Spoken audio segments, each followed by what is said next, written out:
Don Global presents the DG Recruit podcast on everything headhunting and recruitment. Achieve the life and career you envision. What's up, game changers? It's your host, Don, founder of Don Global, the headhunting and career coaching company helping you achieve the life and career you envision. In today's DG Recruit podcast, I'm going to cover 6 tips for better candidate control. As all of you tuning in are most likely headhunters or will be headhunters, it's really important to understand how to best manage your candidates moving forward, because if you can't manage them, you're not going to be able to close deals. If you don't close deals, you're not going to make money. So closing candidates has a direct influence on your pocketbook and the result of your work every day. In fact, that's all we do. Our job is basically to make sure candidates do as we say, show up to their interviews as we tell them to, and make sure that at any given point, people are not going to screw with us. So that's why candidate control is probably the number one skill to nail so that you can consistently succeed in this business and stay on top of the game. Not to mention, this is obviously what you're going to teach your direct underlings as you become a leader within this business. So here's 6 tips for better candidate control that you can start impacting in your candidate style and the way you communicate with your candidates today so that you make sure you're staying on top of your game. So number 1, I want to highlight the fact that if you listen to my podcast, it's very clear that I most of the time speak in what's called downspeak. And I think I covered this in my previous episodes, and I absolutely have covered it in my other podcast, The Daily Don, which you should absolutely check out because it has a lot more content. But at the same time, I think I also have it in this podcast, DG Recruit. So go back, scroll through, find the episode. It's called Upspeak and Downspeak. And downspeak is the best way to communicate. Downspeak means you're not ending every sentence on a question mark style. You're ending every sentence with a deadpan, dead speak, downspeak tone. So everything I say is going down. That's why it's downspeak. I'm headed down. I'm not going up. And that means asking questions as well. I still ask in downspeak. For instance, if I want to know someone's salary, I don't go, what are you making? What are you looking for? Now that would be upspeak because you're going up, right? Instead I go, what would you be looking for in your next role? Especially the deeper the question, the more serious the question, the more you want the answer to the question, the more you need to be in downspeak because it is effective. It makes you sound legit. It makes you sound in control. It makes you sound in the power seat. So if I want to know where someone else is interviewing, I don't go, so where else are you interviewing? What other firms are you looking at? Like, I don't ever do that, right? I'll say, okay, so where else are you looking at? What are the other firms you're looking at? What are the other firms that you're speaking with right now? What are the other companies that you're currently interviewing at? Obviously, I need to know how far along the process you are. So where are you in terms of your state? Where are you in terms of your job search process, right? All of that is heavy downspeak, super heavy downspeak. So downspeak is going to help you get control of the conversation, sound more legit, more in control, especially for those people who are young, which is like 95% of you. You know, you're probably, in your 20s, you got to nail this downspeak thing. It's super, super important. Number 2, build and maintain rapport. This one's the obvious one, right? When you go and talk to someone, look, we're headhunters. We're not HR people. We're not talent acquisition. We're not internal recruiters. There's a reason why there's a difference between them and us. There's a big difference. The difference is in this ability to build rapport beyond just a PC chat. Let me tell you something. If you can't nail your candidate's inner workings, if you don't understand who they are as people, if you can't get past the baseline sort of to the public view this person is, you will not be able to control them. Let me tell you that, right? Doesn't that make sense? As in, like, if I'm always like, hi, this is Don. I'm calling and I would like to learn a little bit about yourself. So why don't you go ahead and walk me through? Look, that does not work. That's not building rapport.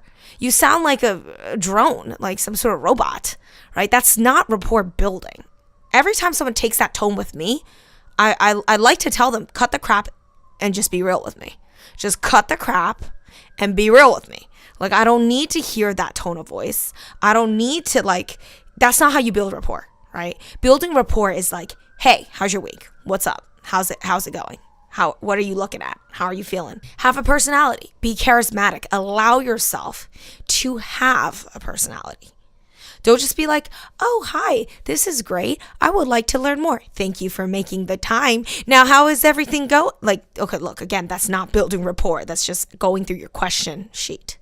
right? You want to nail that person. Hey, I know it's Sunday. I know it's super late. Thank you for making the time. I really appreciate it, right? So building rapport and maintaining it is very important. So not only do you want to have it for now, you want to have it in the future too. So you want to build it, consistently build it. Ask them about their personal experience. You want to be consistent. So you want to ask people, how's your week? How are things? And you want to follow up with them. You want to kind of start getting to know them beyond what's just on the paper or, what's on your superficial sort of business relationship. You got to get in there, get into their inner circle quick and cut quick to the chase. So how do you do that? Number 3, open questions always. Open questions always. And I get into the habit of this because my boss has made it super clear that this is the only way forward. Now, I see my recruiters sometimes even asking closed questions. Are you thinking about this? Is this a better thing? Would you rather prefer? So those are all yes or no questions. That's a big no-no. No. That's not going to help you get anywhere with your candidate. In fact, if you get them used to answering you in a no methodology, if they kept saying no to you, then the chances are they will continue to say no to you. So you'll have a no relationship with them. So you can't ask direct questions. Direct questions, you're opening up yourself to vulnerability. You're opening yourself up to danger. So what you need to do is get very used to and comfortable with, and you have to have many, many, many types of open questions on the top of your mind so that you can ask it at any given moment. And that's the goal. The goal is to constantly ask open questions. What are your thoughts? How was your weekend? What are you thinking as the next step? How are you feeling about the interview so far? What do we need to prepare on? Where are you most interested to work out of? Not is New York where you'd like to be? Is this place where you'd like to stay? Because you're closing yourself off to further conversations you may have with that individual. So you want to be like, what are you thinking in terms of location? What's your preference? What's your priority? Where are you finding the most intriguing to you? What are some things that you're really interested in your next role? What were some things that this company could be better? What if they were able to do this? How would you feel? Get used to asking open questions pretty much all the time, unless it's something like, are you okay with this salary? Unless it's salary related, as in like you're trying to close them on a number. So is this going to be enough? Is this what's going to work? If not, what will work? Right? Like, unless you're trying to get a direct answer out of someone that you need a yes or no answer, like, are you going to show up to the interview today? Are you going to make it? Right? Like, other than a direct question, everything else has to be basically open-ended. That's the strategy. That's the best way to build rapport. It's the best way to get information. It's the best way to make sure that you're getting the most out of your conversation with your audience. Number 4, not only do you have to ask open questions, you must push yourself to ask the hard questions, right? You can't really do your job if you're not pushing yourself. Because if you don't push yourself, you're going to get used to functioning in a comfort zone. And the comfort zone is a very dangerous zone to be in because it makes you lazy, it makes you less effective, and it makes you less strong of a communicator in the long run because you're going to get so used to not asking the hard questions that when you really need to know, it's too late because you didn't ask that in the very beginning. As in, where are you interviewing? If they don't tell you, you can't really let them off the hook. You got to fight for it. You got to ask the hard questions.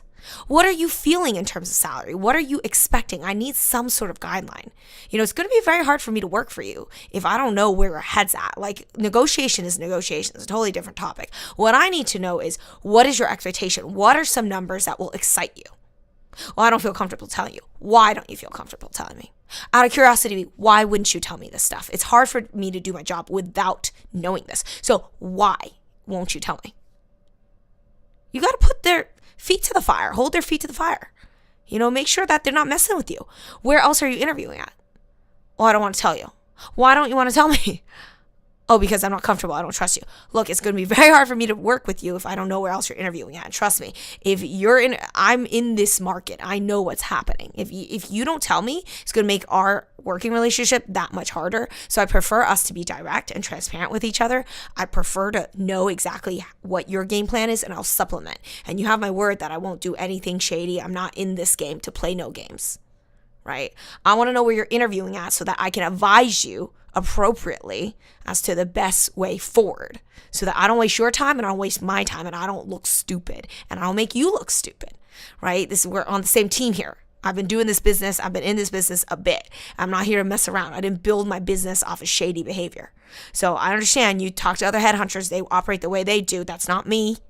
And I met you. I'm coming out to meet you. We have all this relationship together. I'm not planning to make a $1. I'm not one trick pony here, right? I'm trying to make a living out of my business, and I can't make it if I don't do the right things that I should do. So, I prefer us to work in a transparent manner. Does that make sense to you? How do you feel about that?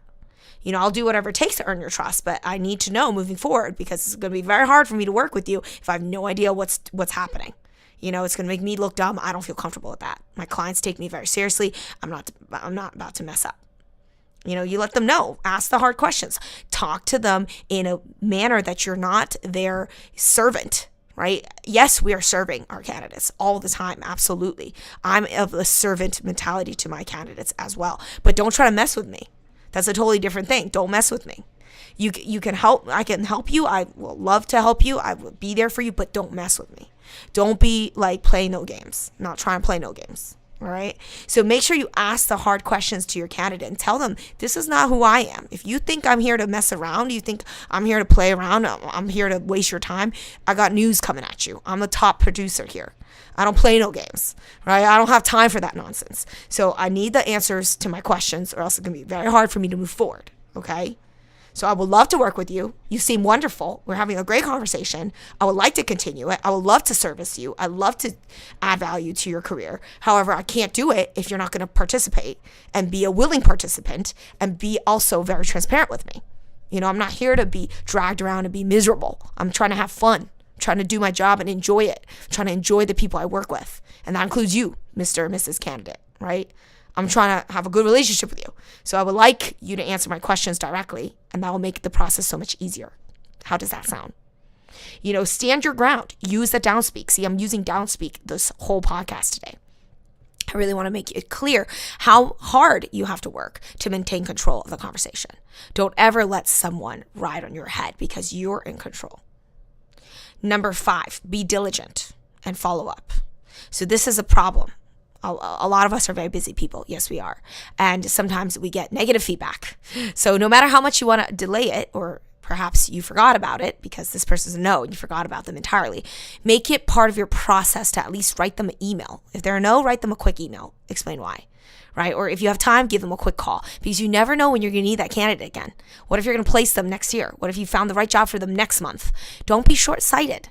Understand that if you mess up your brand, it's not going to look good for you long term. People are going to start recognizing you as unreliable, unaccountable, mean, or just callous, right? You want to give people support. You want to close the loop. You want to give people closure. Before their interview, check in with them, follow up, show them that you care. You want them to be well prepared. You want them to know that you got their back and you're ready and you're supporting them. Number 6, be sincere and transparent. This is the last one, right? In addition to all those other ones we mentioned, which has to do with this idea of being transparent and sincere, be genuine. Wear your heart on your sleeve a little bit.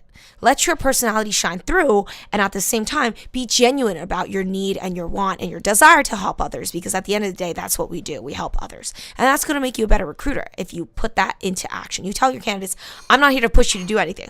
I'm not here to make you do anything that you don't want to do. I'm your advocate. I'm here to support you. Know that I have your back. Let's work together as a team.